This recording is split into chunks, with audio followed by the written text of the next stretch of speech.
ایک دن جنگل میں ایک مینڈک تالاب کے کنارے بیٹھا ہوا تھا۔ اچانک اس کی نظر ایک خطرناک لکڑ بگھے پر پڑی جو آہستہ آہستہ اس کی طرف آ رہا تھا۔ لکڑ بگھے کی آنکھوں میں بھوک صاف نظر آ رہی تھی۔ مینڈک نے فوراً سمجھ لیا کہ وہ اس کو کھانا چاہتا ہے۔ وہ تیزی سے پانی میں چھلانگ لگا کر کچھ فاصلے پر گیا، پھر ایک پتھر پر بیٹھ کر بولا، ارے لکڑ بگھا بھائی، ذرا رک جاؤ، میں تمہیں کچھ بتانا چاہتا ہوں۔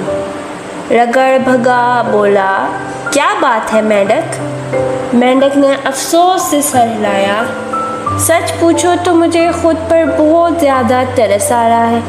کل ہی ڈاکٹر الو نے کہا ہے کہ مجھے ایک بیماری ہو گئی ہے، جس نے بھی مجھے کھایا اس کا پیٹ فوراً خراب ہو گیا۔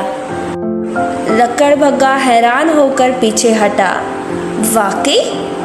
مینڈک بولا، ہاں، پچھلے ہفتے ایک سانپ نے مجھے نگل لیا تھا اور وہ اگلے دن مر گیا۔ یہ سنتے ہی لکڑ بگھا ڈر گیا اور بولا، اوہ نہیں، میں بیمار مینڈک نہیں کھاتا، اور وہ دم دبا کر بھاگ گیا۔ مینڈک نے سکون کا سانس لیا اور مسکرا کر کہا، چالاکی ہر خطرے سے بڑا ہتھیار ہے۔